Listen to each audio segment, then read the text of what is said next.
سوالات جو ہمارے پاس پہلے سے موجود ہیں زہیر صاحب، اس میں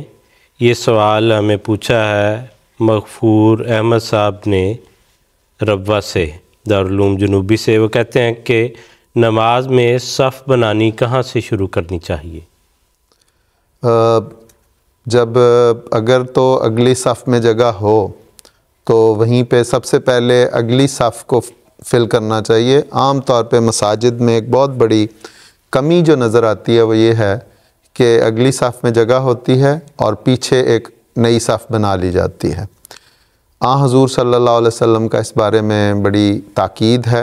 کہ اگر اگلی صف میں جگہ خالی ہو تو پہلے اسے پر کیا جائے، بلکہ پہلی صف کے متعلق تو حضور صلی اللہ علیہ وسلم نے یہاں تک فرمایا کہ پہلی صف میں نماز پڑھنے کا اس قدر ثواب ہے کہ اگر لوگوں کو پتہ چل جائے کہ پہلی صف میں کتنا ثواب ہے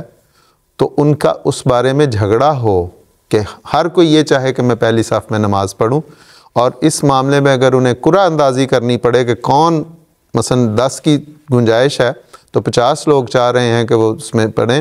تو وہ قرعہ اندازی اگر انہیں کرنی پڑے تو وہ قرعہ اندازی بھی کریں، اس حد تک اس میں ہے۔ لیکن جہاں تک اس کے بعد کی صفیں ہیں تو اس کے لیے وسلم کی یہی ہدایت ہے کہ جو پہلے صف خالی ہے وہاں جگہ ہے وہاں پہ اسے پور کیا جائے۔ باقی جب نئی صف بنانی ہے تو امام کے بالکل پیچھے جو درمیان سے ہے وہاں سے شروع ہوگی، درمیان میں جو شخص آئے گا وہ آ کے وہاں کھڑا ہو جائے گا اور پھر اس کے دائیں بائیں لوگ کھڑے ہونے شروع ہو جائیں گے۔ اس میں لیکن بعض جگہوں پہ، بعض مساجد میں یا بعض ایسے نماز سینٹر ہیں جہاں پہ یہ پرابلم ہے کہ اگر درمیان میں کوئی بندہ کھڑا ہو جائے تو وہ اس کو جو بعد میں آنے والا ہے اس کے لیے گنجائش نہیں ہوتی۔ تو ایسی اگر کسی جگہ پہ صورت ہے تو پھر جہاں پہ بعد میں آنے والے ایڈجسٹ ہو سکیں وہاں سے شروع کرنی چاہیے۔ وہ دائیں طرف بھی ہو سکتی ہے، وہ بائیں طرف بھی ہو سکتی ہے، تاکہ